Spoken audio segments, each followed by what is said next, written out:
Networks en Content and Technology, que muchos conocemos como DigiConnect, de la Comisión Europea. Dentro de este organismo se encarga del sector blockchain y está participando también en una task force de la Comisión Europea sobre fintech. Como decía antes, la idea era que Pierre nos acompañara hoy en persona. No ha podido coger el vuelo en Bruselas esta vez por una huelga, pero bueno, esperamos que igualmente nos pueda dar su visión sobre las iniciativas blockchain que se están promoviendo desde la Unión Europea. Y bueno, nada más, voy a cambiar al inglés luego para la parte de las preguntas. Como esto no estaba previsto y es una solución así un poco provisional que parece que está funcionando por suerte, pues abriremos el turno a preguntas y yo las transmitiré, o si alguien quiere venir aquí también puede hacérselas directamente. Thank you so much, Pierre. Can you hear us? Yeah. Yeah. Oh, great. Great, awesome. So thank you so much for joining us despite all the barriers and the hurdles we are encountering today. But I already introduced you in Spanish, so let's get straight to your presentation. Like about 20 minutes or so, and then we will have another 10 minutes or so for questions. Thank you so much, and thank you to the team, to the technical team at the European Commission to have been able to make this call possible. Thank you. Okay, thank you, Douglas, and again, apology for good morning first, everyone, and sorry for not being with you in flesh. I'm unable to make this presentation in Spanish, but I have understood that the way you introduce me is correct. So I'm indeed working for DigiConnect at the European Commission, and I will introduce the type of initiatives that we are currently supporting and the one that we are thinking about. I hope that you can see now the slide. Yeah, we're not seeing the slides. Sorry. You're not seeing the slide? No, not yet.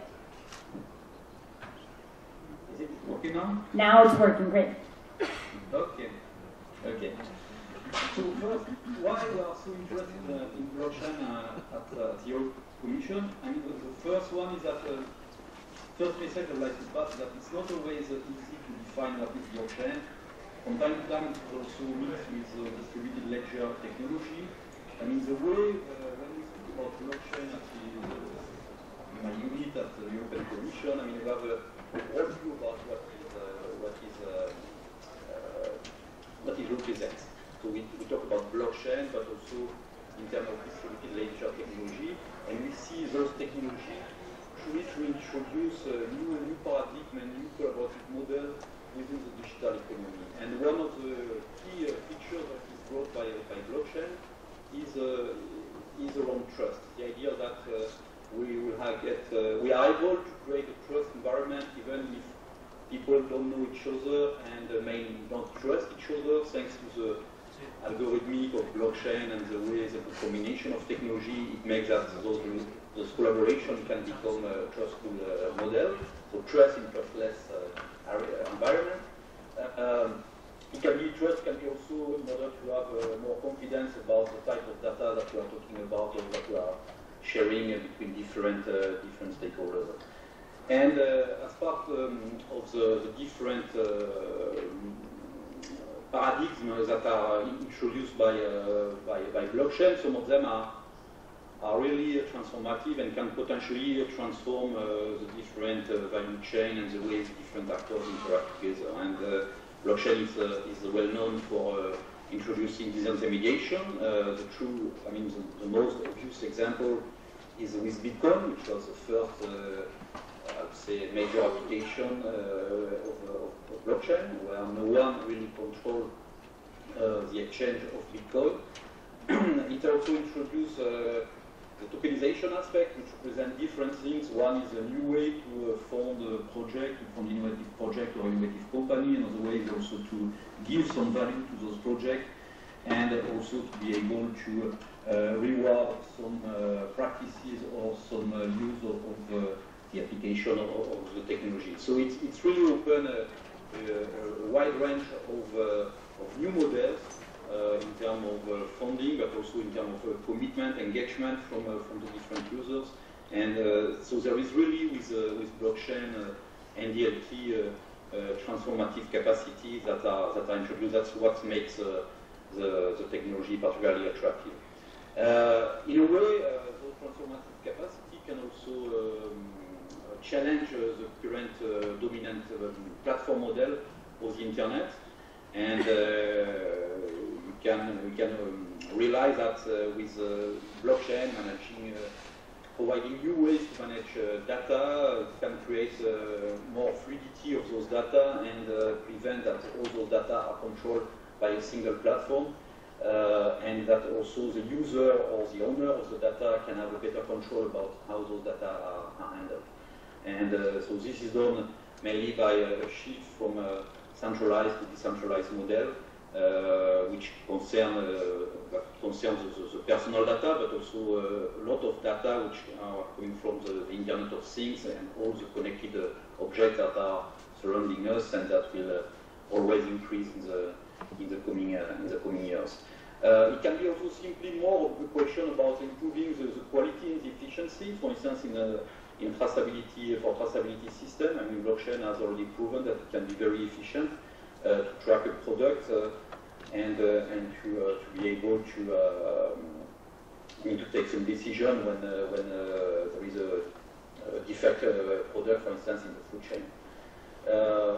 So altogether, blockchain and DLTs introduce a wide range of opportunities, and Europe must seize those opportunities, and Europe must seize those opportunities already now. Even if there are still a lot of, let's say, remark or comment or concern about that blockchain are still lacking of maturity, that those technologies are still emerging, about the fact that there is not a lot of use cases which are really in operation, but we see that it's the right time now to seize all these opportunities. We cannot wait that everything is in place for Europe to start to move and to be mobilized on all those opportunities.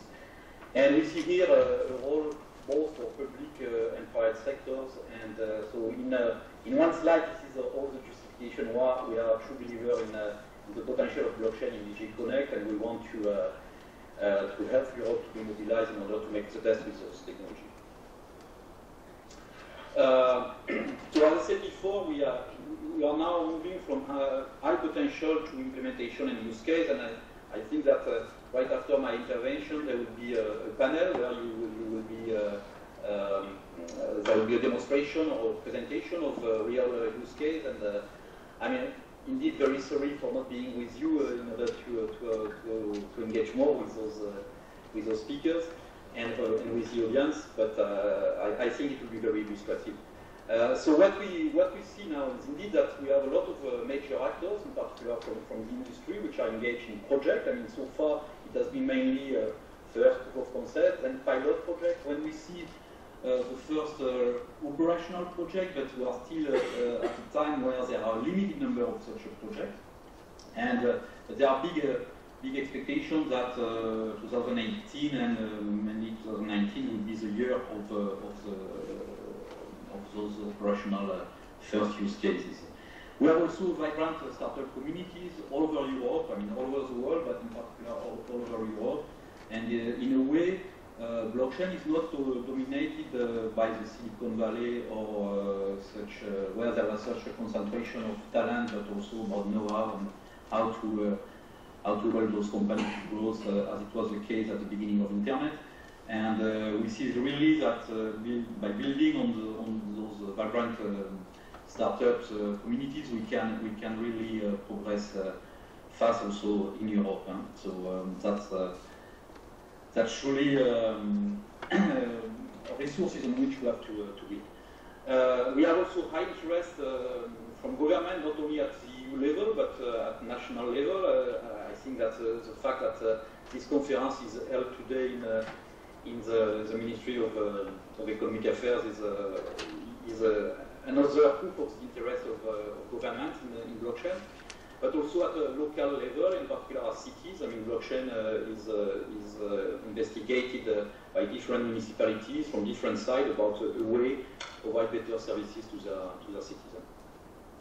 And indeed, it brings a lot of value for the citizen. I mean, it could be a way for them to access better services, easier services. It could be also a way for them to have better control of their data. It could be also a way for them to participate in various highly motivating projects in different fields that could be about energy efficiencies or their civil engagement at the city level or other projects like that. So I'm now entering into the type of action that we have launched at EU level, and the most emblematic one and the first one that I'm starting with is the creation of a European Blockchain Partnership, which was done in April this year with the commitment of a significant number of member states. There were 21 at the time, and there are now 26 plus Norway who have joined this partnership. It is a kind of informal partnership where all the signatories countries have recognized the potential of blockchain and are now working together in order to propose first use case. So they focus more on cross-border services, and also to define what could be a European blockchain service infrastructure targeting public services and the cross-border public services at first. So next week we have, I think, the 5th meeting of this partnership, and we expect to have a first outcome to be announced by the end of this year. But it's also our intention to continue the work of the partnership in the coming years, and really to contribute to this blockchain service, European blockchain service infrastructure, in cooperation also with industry. It's not a closed initiative. We expect that we can cooperate, or the partnership can also facilitate the cooperation with industry. So when we say European blockchain infrastructure, what we have in mind is gradually, it will not come next year in one shot, but to really create an ambitious infrastructure that will qualify the kind of gold standard, and that will meet the most advanced security standard, that will be, I would say, acceptable in terms of energy efficiency, that could be scalable to accommodate different use cases, different models in different areas of different type of public services. Therefore, to be scalable and highly performant in terms of throughput. Also to be able to ensure the continuity of services on the long term, which means that if we need to move from one blockchain protocol, one blockchain underpinning solution to another one, we need to make sure that this will be possible. It should also take into account the eIDAS regulation, the one on digital identity, and its signature, and also eventually that's coming fully into force in late September. And it has to also, of course, to be compliant with all the other EU regulation, in particular for the data protection of personal data protection. So this is where we were with member states, and as I said before, this will not come on in one step. I mean, it will be gradual implementation. What we have in mind at this stage is to start with a public permission blockchain, which I think is a concept which is also developed by Alastria in Spain. And of course, we want to move to be quite fast for implementing first operational cases, but the infrastructure itself will be gradually implemented, and we plan to support this scale-up phase with a new program. I will come back to that later. We are also, it's not only the European Commission, but it's and the member state, or it's also the European Parliament, which is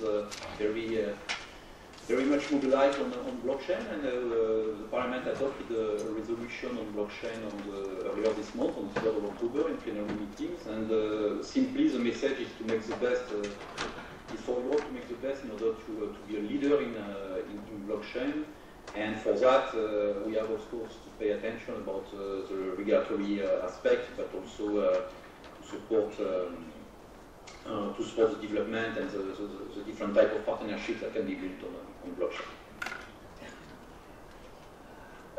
We had also launched a bit earlier in 2018 what we call the EU Blockchain Observatory and Forum, and here it's I would say flexible and rather informal action which aim to create or to regroup different expertise that we have in blockchain in Europe, and also to map different initiatives in order to provide more visibility, for instance, of a startup providing a good solution in a given area. It could be also to highlight initiatives that are taken at the city level or government level.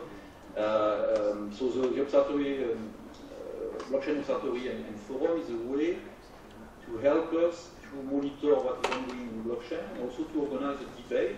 This is a forum court, but with experts and with different types of stakeholders about what we need to do in order to progress toward more legal certainty, or to be more aware about what are the current technical capacity and other technical trends. And we can also investigate through different specific workshops a way to use blockchain in different areas. So it's rather a flexible tool, and it starts now to get a lot of traction with more and more online engagement by different stakeholders, and different workshops that we organize are also well attended.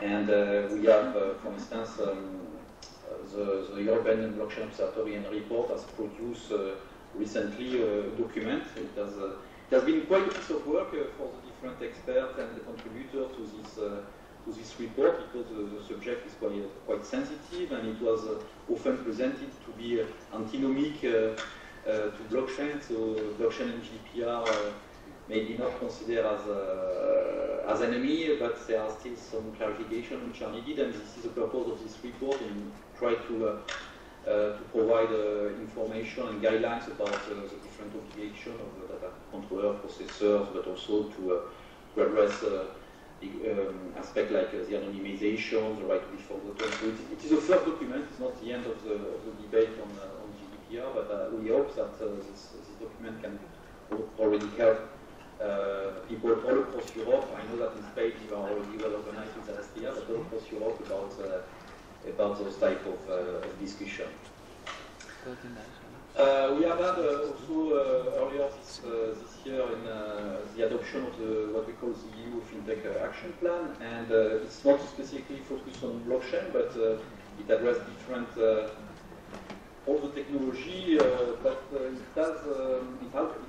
outlines already what should be a blockchain strategy beyond the fintech, and it pays specific attention to monitoring the development of ICOs, initial coin offering, and cryptocurrencies and other crypto assets, the way they develop, and a report is expected to be delivered by the end of the year in cooperation with the European supervisory authorities and also other international standard organizations.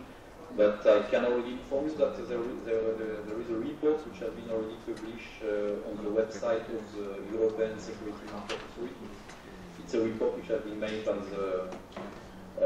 the stakeholder group, which is a kind of advisory body to the ESMA, and which already give an overview about what are the current issues related to the use of crypto assets. As part of this EU action plan, there is also what we call the EU FinTech Lab, and here it's a way to start to help the supervisors at national level and at European level.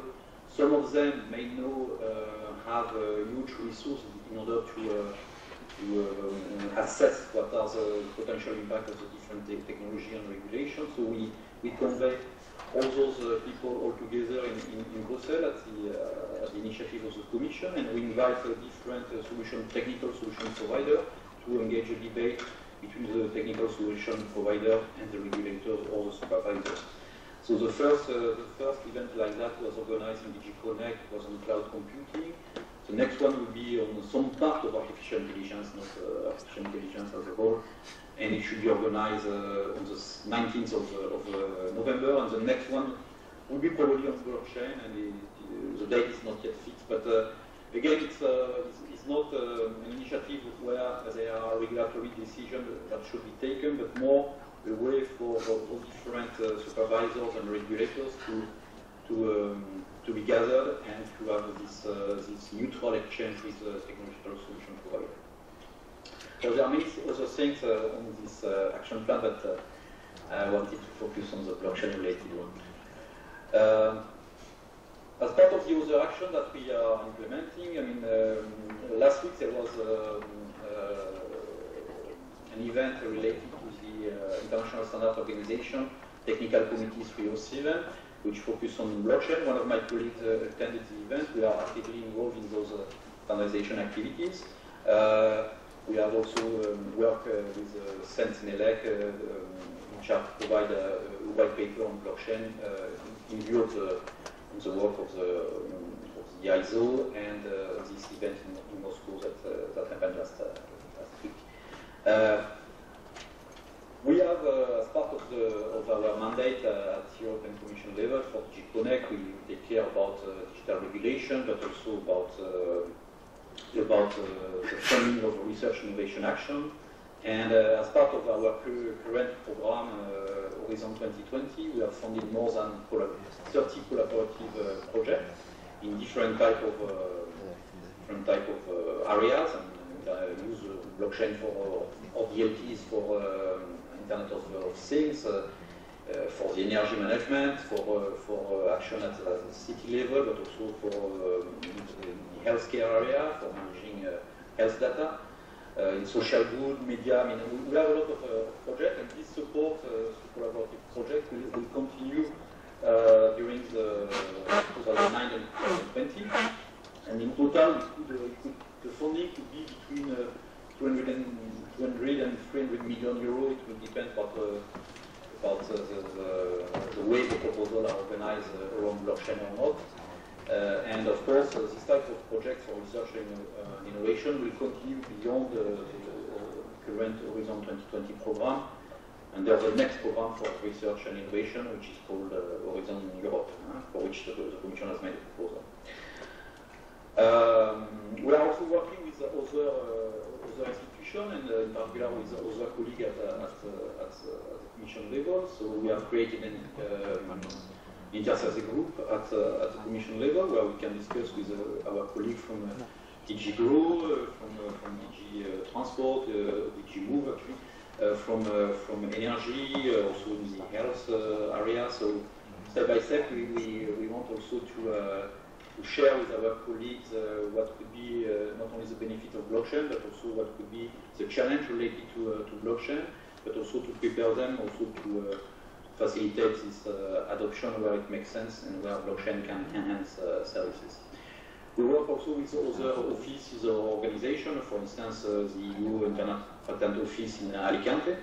We organized last June, also with the support of the Commission, a blockathon, which is a kind of hackathon around the blockchain. And we are also in contact with the European Court of Auditors, which have also tested blockchain for instance, for the notarization of documents. So this is part of our work. That is not that you see only Connect as a DG interested in blockchain, but the role we want to play at Connect is to be the policy leader and also coordinator of the different actions. But of course, blockchain do not consider only the DG Connect Directorate General.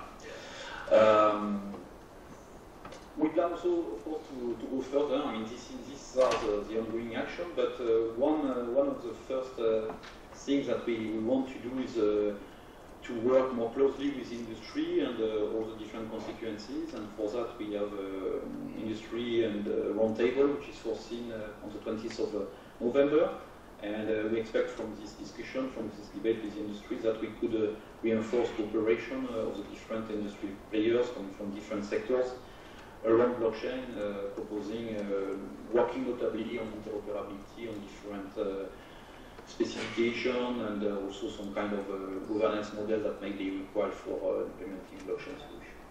So we want to reinforce different cooperation, not only by sector, but also across sectors. And by industry, we mean, of course, the big industry players that may be the big user of blockchain, but also the startup and different other stakeholders that can provide a very innovative solution. We plan also to work at this level to work towards more legal certainty. There are still a lot of questions, legal issues or challenges which are related to blockchain. We do not plan at this stage to automatically to regulate or to change existing regulation, but it could take different form. I mean, it could be by providing more guidelines and directly from the Commission and from the different bodies that are mandated by the Commission to implement the different policy. Of course, we build on the work already done by the Observatory Forum, but we plan more specific action. There is no let's say, very detailed plan for proposing a new regulation or amending existing regulation on short term, but this is something that we could envisage in the context of the next European Commission.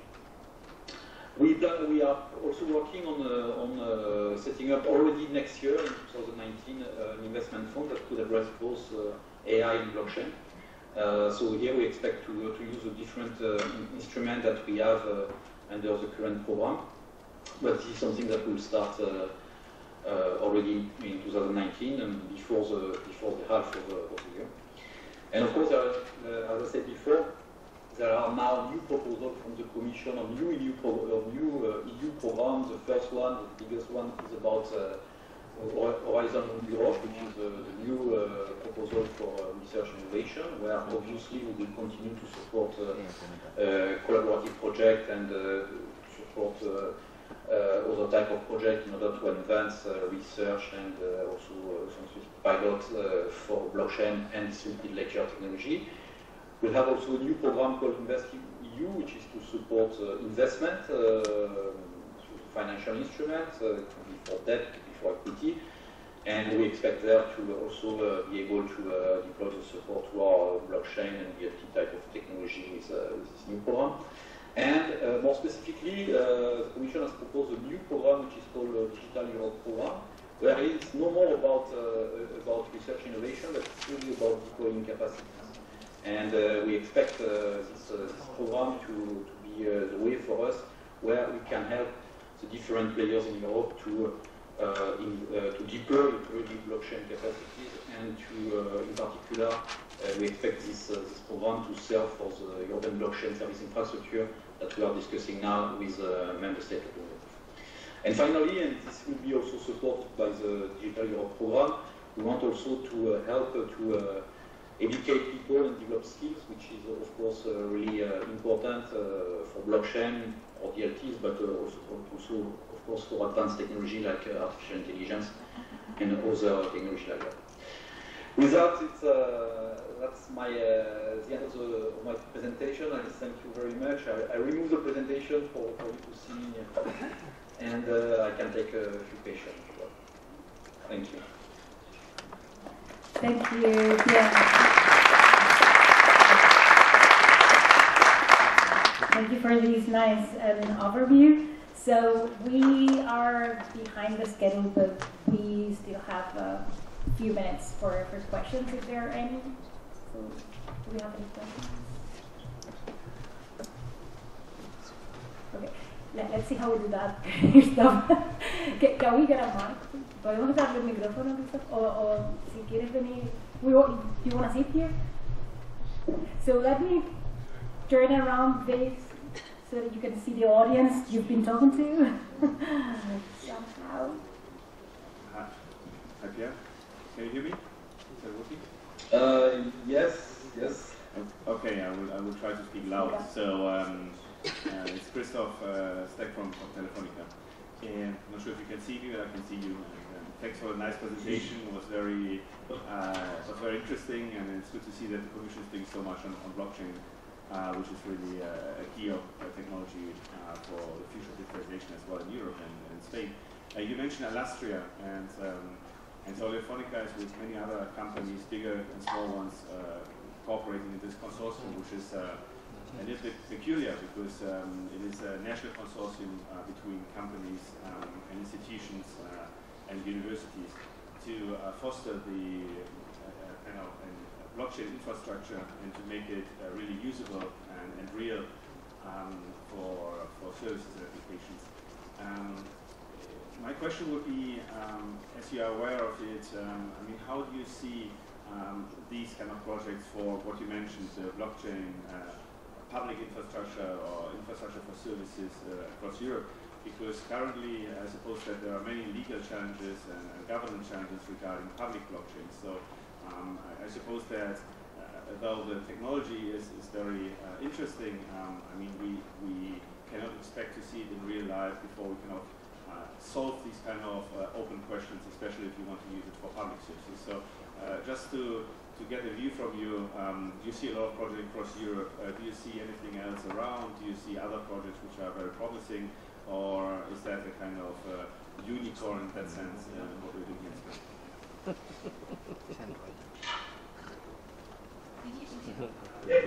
Did you get the question? Could you read everything? I also, I'm trying to give a reply. Then okay. So if I understand well, the question is about the challenge for using blockchain in the context of public services, and indeed there are many challenges, there are many questions. And first, what I would like to clarify is by blockchain, it depends what we are in mind, and we can talk about the real open permissionless blockchain, and we can talk also about let's say permission blockchain or private blockchain. So what we expect to develop with this initiative, European Blockchain Service Infrastructure, with member states and Norway for the time being, other will come. It's really in first step to talk about permission blockchain but for public services, and in a way we want to move gradually, which means at the beginning we are not going to propose to implement very disruptive services, but more to use blockchain where we can be convinced that the service itself can be enhanced, but also where we could have higher quality, but also better cost efficiency with services. And I think that we still need to wait a little bit for the maturity of the different solutions in order to propose very advanced services based on blockchain. So that's the strategy that we are developing now with member states. Again, but we want to be able to showcase that it works for some operational services as soon as possible, which means within a year, and then to be able to scale up the uptake of those technology in a coherent way all across Europe. Starting, I mean, in terms of capacity of funding at EU level, it could start beyond 2020 with this digital Europe program in particular. So I'm not sure if I have answered all the questions, but the main message I want to provide that we want to be ambitious for this European blockchain service infrastructure, but we don't want to start by things which seems to be out of reach or too disrupting for the public services at first. But we have in mind that one day the way we organize also the public services can be completely changed and done completely differently. Okay, so I think we should be closing soon, so if we don't have any other questions, Well, I do see many. Do we have time? Yeah. So very quickly, please. Very quick. Yeah. Very short. I'm Cesar Pérez Chirino from the Spanish Treasury. I want to know, as you were working with the FinTech Action Plan, what was the relation and the opinion of the financial supervisors, the ECB, ESMA, and ABA about blockchain risk from the financial point of view? And the second one is how do you plan to manage the risk of locking in immature technology in your first call for implementing the infrastructure? I don't know if you heard the question. Yes, I got it. About the first part of your question, I think already this year the different European supervisory authorities have made a warning with a view to clarify the thing for the investor, in particular to stress the different risks from the investor point of view. So the approach was really to protect the investors. In terms of systemic or stability risk, we don't see it in Europe at this stage. I mean, first because the volume of cryptocurrency is, for instance, regarding Bitcoin, is not impacting Europe so much in comparison to other parts of the world. So there is not yet at this stage any systemic or stability risk, and therefore the focus of the supervisory authority were to provide some warning regarding the risks that are taken by investors. And of course, the investor could have different motivation, and it's not the same thing as investing in blockchain or in crypto asset. If you want to speculate on cryptocurrency, if you want to fund a company or a project, or if you want to use it as a way of payment. Of course, in Europe, with the payment, we have a very high-level performance payment system. So we don't see either blockchain to totally disrupt our system in Europe, at least at this stage. But we can see blockchain to be a way to introduce new type of payment, in particular automatic payment or micro payment. But we are not yet at the stage where the payment system is challenged deeply by blockchain in Europe. Again, it's a situation in Europe. So in terms of regulation, let's see what are the final. As I said before during my presentation, I mean there is now a report of stakeholders, so which means experts or contributors or advisory group to the European Securities and Market Authorities. Let's see the way it is taken by these supervisory authorities, and what will be the follow-up. But we are not in a position to announce any specific regulation at this stage, but at the C level and in those supervisory authorities, we monitor very closely those different developments. The second part of the question is about the fact to be locked with, as you say, non-mature solution providers, and this is indeed one of the challenges that we have with this European blockchain service infrastructure. And probably this is why we have to start in a way with something which is permission that will allow to rebuild the different ledger or blockchain in case of evolution. But of course, one of the ambitions would be that we can propose something which is totally neutral and agnostic with respect to the underlying technology, the underlying protocol, and that we are not. We will probably start with one existing solution provider or one existing technology, but it doesn't mean that we want to be locked with the same provider and with only one provider for all the life of this infrastructure. Thank you, Pierre. I'm afraid we're very behind on the schedule, so we should be closing here. Thank you so much again for joining us. I would ask the audience to join me thanking again for your time, and hope to see you soon again. Thank you. Yeah, thank you.